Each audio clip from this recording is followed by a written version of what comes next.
Terus pada saat buka puasa juga nggak boleh ngomong kalau ini cabai rawit, tapi harus ngomong saya berbuka dengan sebuah mustika.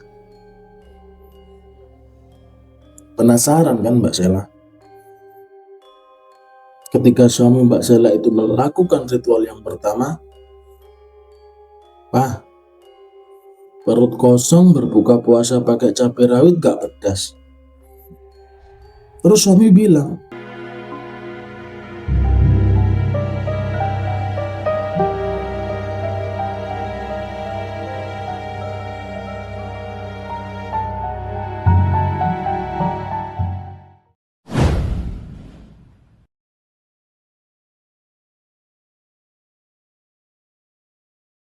perut kosong berbuka puasa pakai cabai rawit gak pedas? Terus suami bilang, manis malah. Karena kan banyak bilang gak boleh ngomong pakai cabai rawit, tapi harus ngomong pakai mustika. Nah, singkat cerita, suami Mbak Sela ini sudah sampai ke tirakat yang terakhir. Nah, kejadian anehnya, ketika suami Mbak Sela ini mau berbuka puasa di hari terakhirnya, Mbak Sela ini masih dalam kamar dan mendengar suara ketukan pintu. Nah, akhirnya kan Mbak Sela ini keluar dan buka pintu depan, takut ada tamu.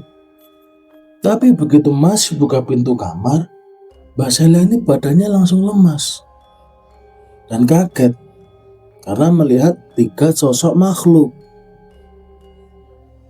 Makhluk itu, yang pertama itu cantik dan menggunakan hiasan-hiasan zaman dulu. Tapi yang bawahnya itu ular. Dan sosok yang kedua itu perempuan tua pakai kebaya. Rambutnya disanggul, mukanya serem. Dan yang ketiga itu cuman kelihatan bayangan-bayangan aja, tapi tinggi banget bayangan itu. Karena ini Mbak Sela baru pertama melihat sosok yang seperti itu, Mbak Sela ini lemes. Ya, dan gak bisa ngomong.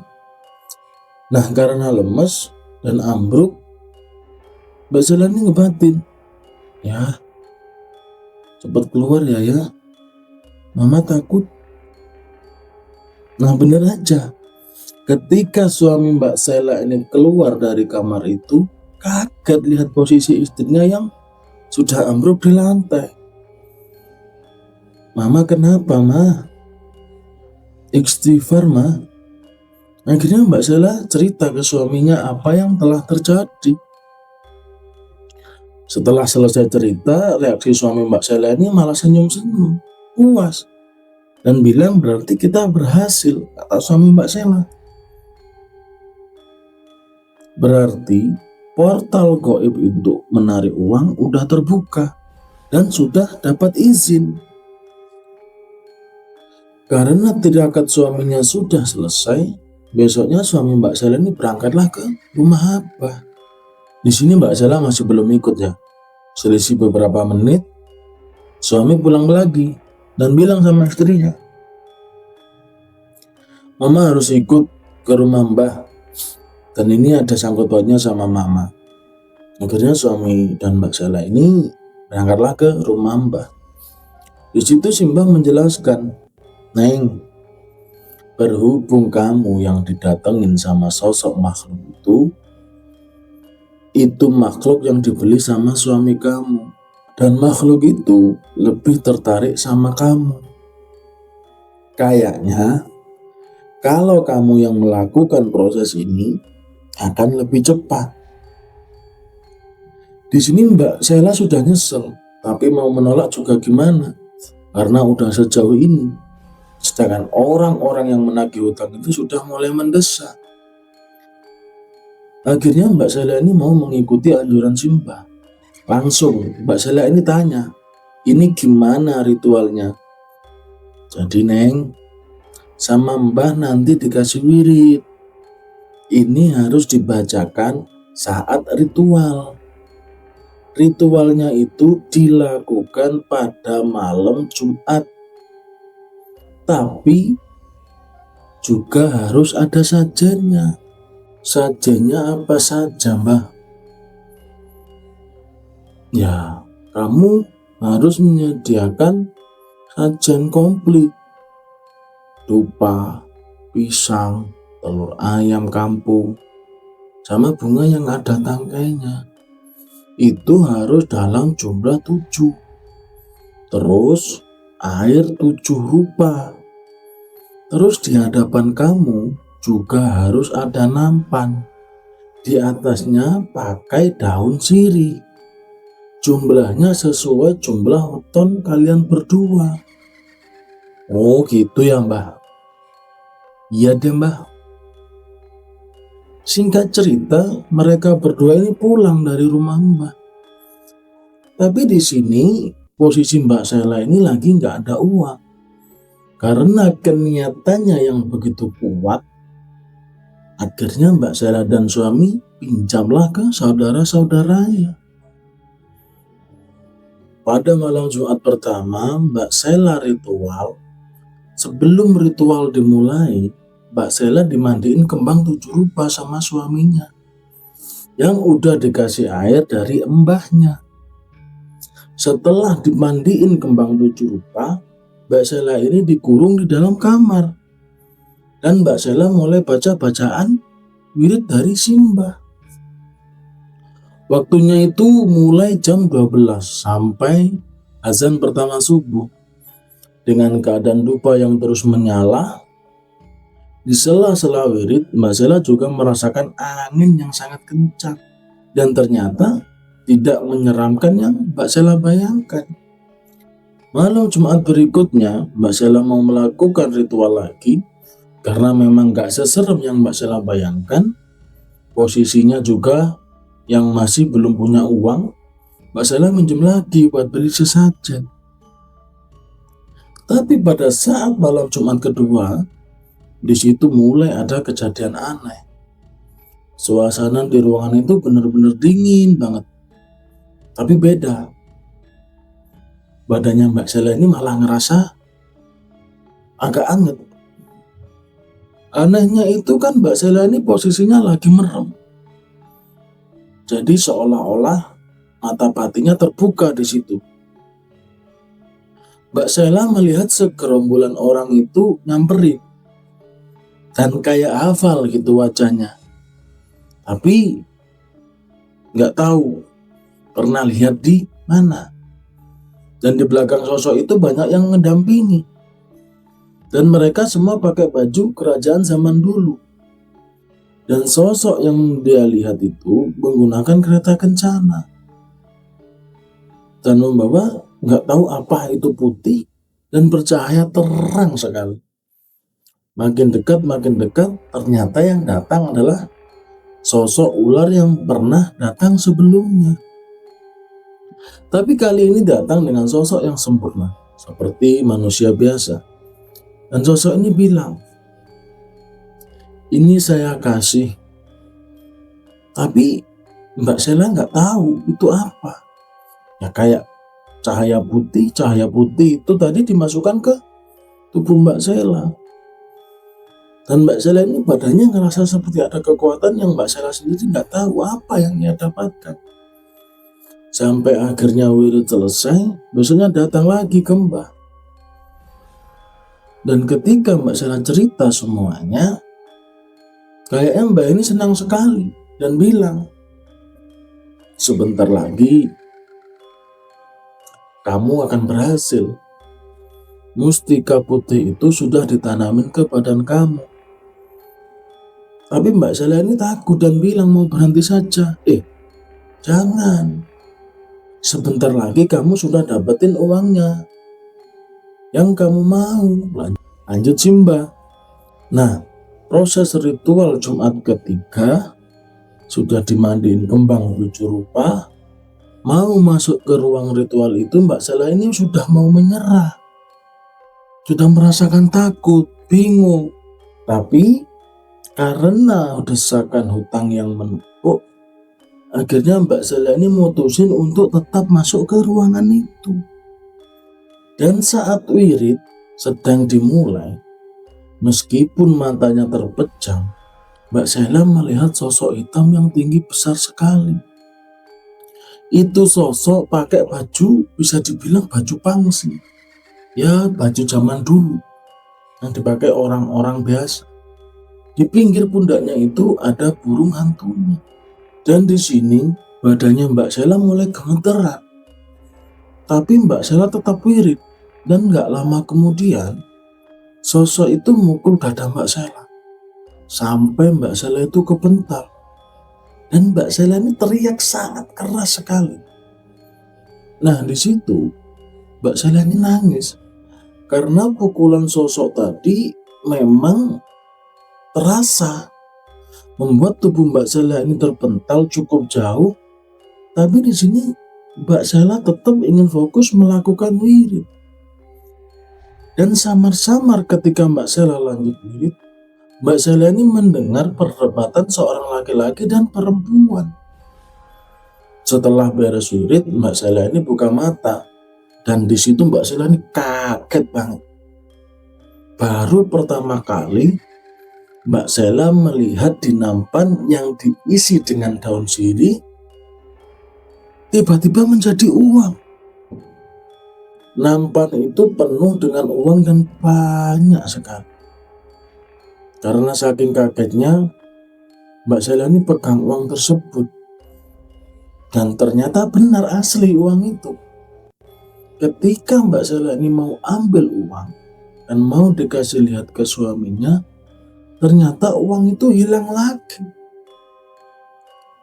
Begitu sudah selesai wirid dan langsung cerita ke suaminya, besoknya langsung ke rumah Simbah. Dan langsung cerita ke Simbah. Di sini mbahnya langsung bilang, emang kamu ambilnya kayak gimana, Neng? Langsung dari atas, Pak. Nah, di situ salah kamu. Karena di nampan itu ada lingkaran gaib. Dan kamu harus ngambilnya itu ditarik dan dipinggirkan keluar dari nampan.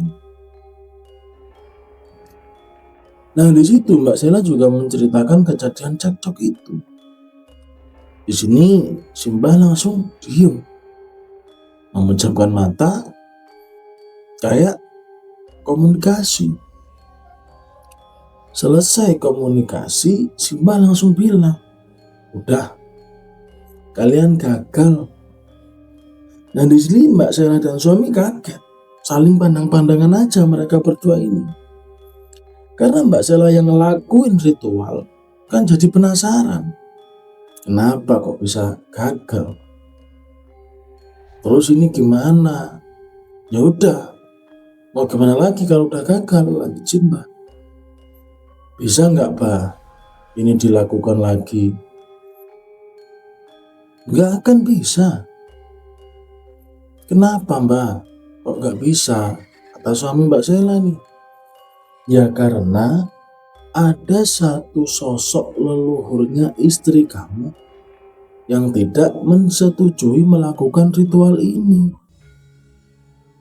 Terus gimana, Mbak? Nah, istri kamu juga, dia melakukan ritual ini dengan gak yakin. Itu yang bikin kalian gagal. Akhirnya mereka berdua ini pulanglah ke rumah Simbah karena merasa putus asa. Karena sudah merasa putus asa, saat mereka pulang, Mbak Sela ini berantem sama suaminya. Karena menurut suaminya Mbak Sela ini dia ngelakuin ritualnya gak sungguh-sungguh. Ya udah, mau gimana lagi, kata Mbak Sela.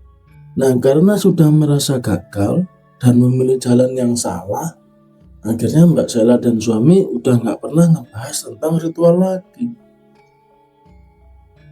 Dipikirnya Mbak Sela, setelah gagal melakukan ritual, udah gak bakalan ada teror-teror gaib.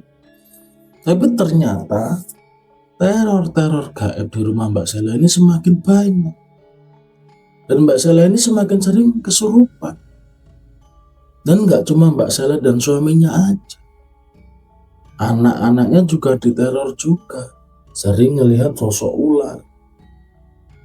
Nah anehnya lagi, ketika ularnya mau dipukul, tiba-tiba ularnya hilang.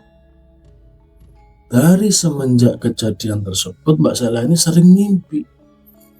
Mbak Sela ini mimpi tidur di pangkuan ular yang sangat besar sekali.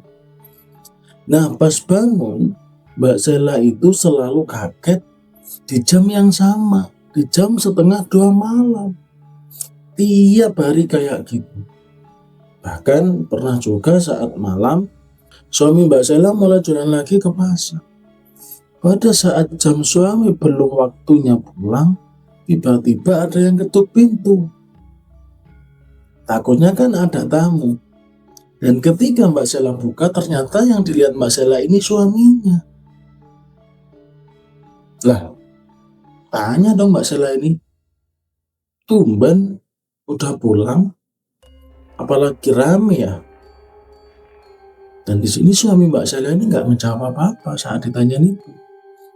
Langsung masuk ke kamar dan tidur. Saat sang suami peluk Mbak Sela dan tangan dipegang sama Mbak Sela, tangan suaminya itu kerasa dingin sekali. Di sini mikirnya masih bagus, karena kan suaminya dari luar, di luar kan udaranya dingin. Gak lama dari situ ada yang ketok pintu lagi. Dan di situ ketok pintu sambil manggil-manggil Mbak Sela, Ma, buka pintunya. Karena Mbak Sela ini masih bingung. Tapi ini kok suara suami saya ya? Nah, ini yang lagi meluk, ini siapa? Ketika dilirik ke belakang, tiba-tiba sosok itu memang gak ada, yang menghilang. Dan Mbak Sela langsung lari keluar dan meyakini untuk buka pintu. Di sini Mbak Sela ini langsung bilang, lah kok ada di luar lagi? Bukannya tadi udah pulang? Ngomong apa sih kamu mah? Orang ini baru pulang. Udah, saya mau tidur, capek. Udah. Saat itu juga suami Mbak Sela ini tidur. Nah, besoknya lagi ada kejadian aneh. Mbak Sela ini kesurupan. Dan sosok yang ngerasukin Mbak Sela bilang, ini anak mau saya bawa. Dan kejadian ini terus berlangsung sampai berhari-hari. Karena kejadian sudah beberapa hari terus begitu, akhirnya suami Mbak Sela ini manggil Pak Ustadz. Singkat cerita, ketika Pak Ustadz datang di rumahnya Mbak Sela, ditanyain sama Pak Ustadz, kenapa lagi Neng? Cuman karena Mbak Sela ini benar-benar nggak inget, disitulah Mbak Sela ini mulai diruqyah sama Pak Ustadz itu. Setelah Mbak Sela sadar sepenuhnya, Mbak Sela minta dibersihin semuanya. Rumah, toko, semuanya minta dibersihin ke Pak Ustadz itu. Dan ketika Pak Ustadz tadi sudah melakukan semuanya, beberapa hari kemudian Mbak Sela ini menjalani kehidupan seperti dulu lagi. Mulai dagang lagi, normal lagi, seperti dulu. Sampai hutang-hutang yang menumpuk itu pelan-pelan terlunasi. Pikirnya Mbak Sela, dan alhamdulillahnya tanpa bantuan hal-hal mistis, saya bisa masih tetap jualan. Dan alhamdulillah sudah lancar kembali. Terima kasih buat pendengar sampai akhir. Semoga cerita ini banyak manfaatnya buat kita semuanya. Akhirul kalam, wabil taufiq wal hidayah. Wassalamualaikum warahmatullahi wabarakatuh.